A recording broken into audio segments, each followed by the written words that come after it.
सरकार तरफ करागला सेटा होची सुभद्रा योजनार आज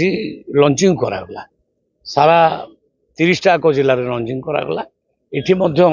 आमर आदरणीय कलेक्टर महोदय थिले सब आमर जिलार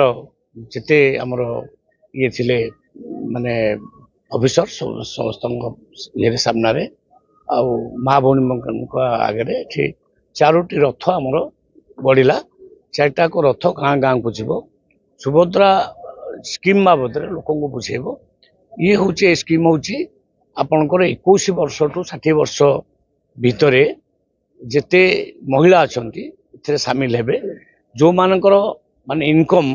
2.5 लाख टंका रु अधिका हे नथिबो से माने एठी अप्लाई करि परिबे एवं 2टा किस्ती रे पैसा दिया जिवो वर्ष को 5,000 नाखे 2टा किस्ती रे 10,000 वर्ष को दिया जिवो 5 वर्ष रे 50,000 टंका दिया जिवो अर्थात महिला मानकू एटा गोटे निज छोट छोट व्यापार आरंभ करिया पई निजे स्वयं संपूर्ण होबा पई एटा गोटे व्यवस्था सरकार करिसंती इलेक्शन पूर्व एटा मैनिफेस्टो रे थिला मैं सुभद्रा योजना लागू करिवो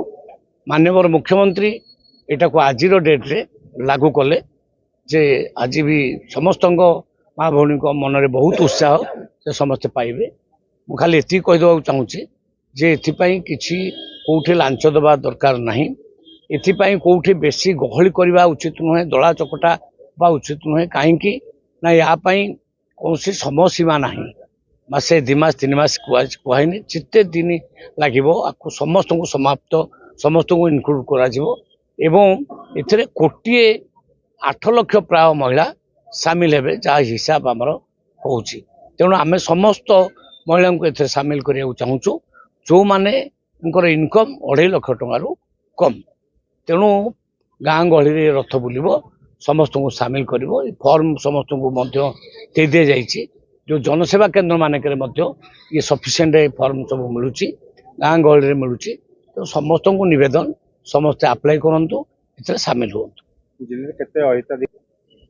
जिले में 5.5 लाख फॉर्म ऑलरेडी दिया जाइछि